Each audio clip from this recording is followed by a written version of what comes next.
America. Land of the free, and home of the brave snackers.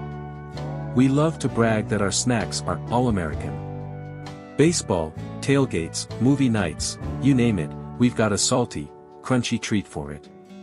But here's the hilarious truth, most of our favorite munchies are basically culinary stowaways. They snuck across borders in immigrant suitcases, jumped ship, and somehow convinced us they were born in the USA. Today we're exposing 15 classic American snacks that are actually imports, with a healthy dose of laughter, because honestly, we got totally fooled. Grab your favorite bag of chips, spoiler, they're not American either, and let's dig in.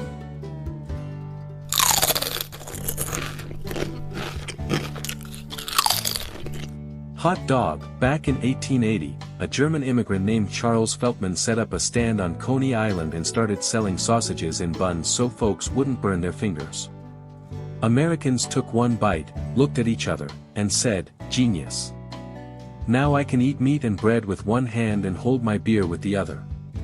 The hot dog was born, and ballpark seats have never been cleaned since.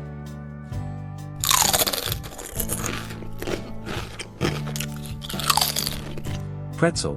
Way back in a medieval German monastery, a monk twisted leftover dough into the shape of praying children's arms and handed them out. "Good kids, here's your reward." Centuries later, Pennsylvania Germans brought the recipe to America. At the first baseball game someone passed a pretzel down the row with, "Hold this while the beer's cold." Ever since, no seventh-inning stretch is complete without a salty knot.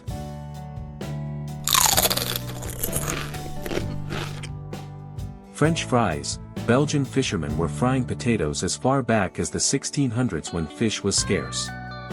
American GIs in World War I heard French being spoken all around them and decided, definitely French.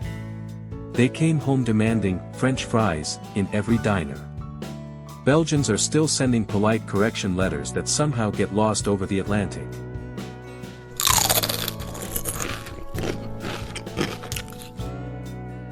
Potato chips. In 1853 a picky customer at a Saratoga hotel kept sending back his fried potatoes, too thick. Chef George Crumb, fed up, sliced the next batch paper thin, fried them crisp, and salted the heck out of them. The customer loved it. Ever since, Americans crunch chips so loudly you can sometimes hear them better than the movie dialogue.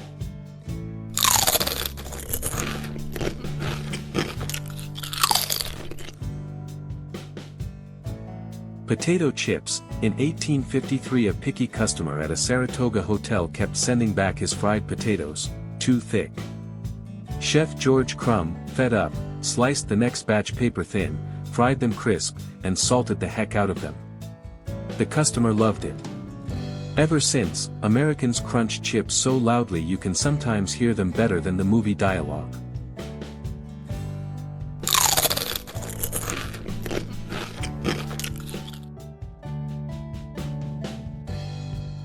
Popcorn. Native Americans were popping corn over campfires long before Europeans ever showed up.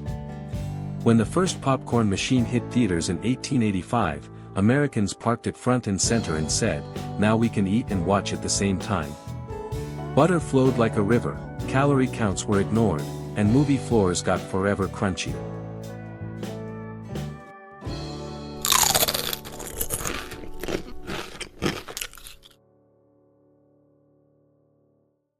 Bagels. Polish baker in 1683 made a roll shaped like a stirrup to honor King Jan Sobieski's victory over the Turks. Jewish immigrants brought the recipe to New York.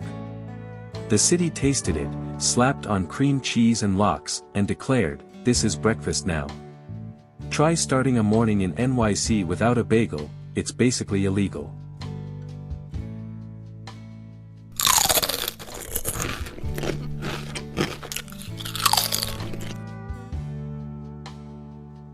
Hard-shell tacos. Mexicans had been enjoying soft tacos for centuries. Americans in the 1950s looked at a tortilla and thought, what if we deep fry it until it snaps? The hard-shell taco was born. Mexican grandmas still shake their heads and mutter, "Kids, that's just a chip with filling," but the line at Taco Bell wraps around the block anyway.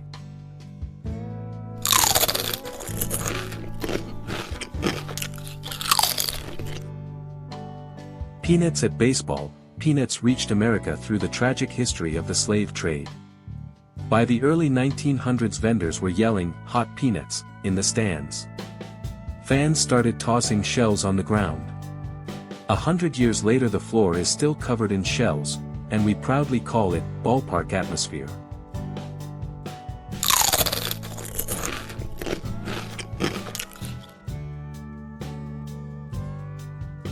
Soft serve ice cream cone.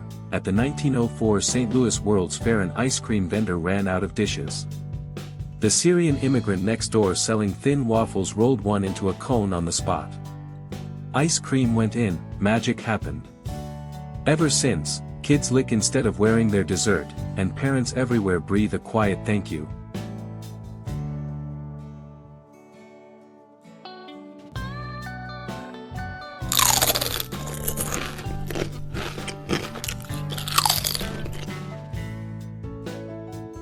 Buffalo wings. In 1964, the owner of the Anchor Bar in Buffalo, Teresa Bellissimo, had a pile of chicken wings and no idea what to do with them.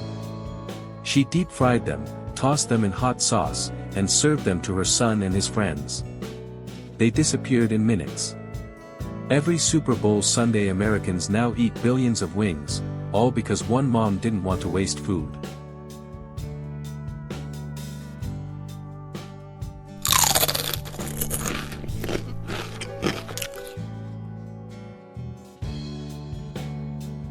Corn dogs. German immigrants in Texas in the 1940s took their sausage, dipped it in corn batter, and deep-fried it on a stick. Fairgoers took one look and said, "It's a hot dog you can eat while walking, and no ketchup fingers." The corn dog became king of every state fair midway.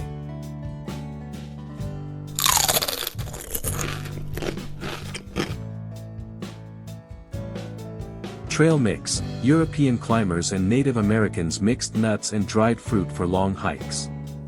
Americans looked at the healthy combo and said, "Needs chocolate." M&Ms went in, and we rebranded it energy food. Outdoor stores sell it by the ton, and hikers always pack an extra bag, just in case.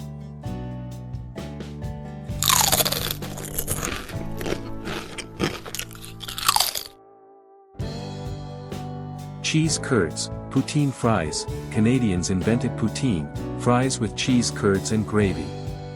Wisconsin heard about it and said, "Hold my beer, we'll just deep fry the cheese."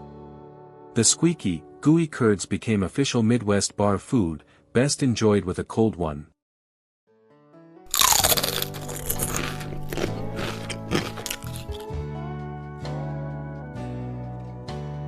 Kettle corn. Dutch and German settlers in the 1800s sweetened popcorn in big cast-iron kettles. The sweet salty smell pulled crowds at fairs like a magnet.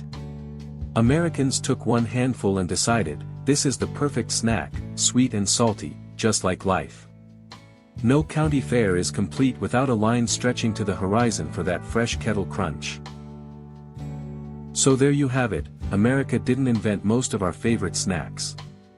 We just welcomed them with open mouths and said, "You're one of us now." And that's the beauty of this country. Immigrants brought their food, their humor, their hustle, and we turned it into tailgates, movie nights, and excuses to eat with our hands. Next time you're at a ballgame crushing a pretzel, raise it to the German monk who started it all. And maybe laugh, because we got deliciously duped. Thanks for snacking with me on this episode of The America We Cherish. Drop in the comments, which American snack fooled you the most? And don't forget to subscribe, we've got more tasty history coming. Now if you'll excuse me, I've got a hot dog with my name on it.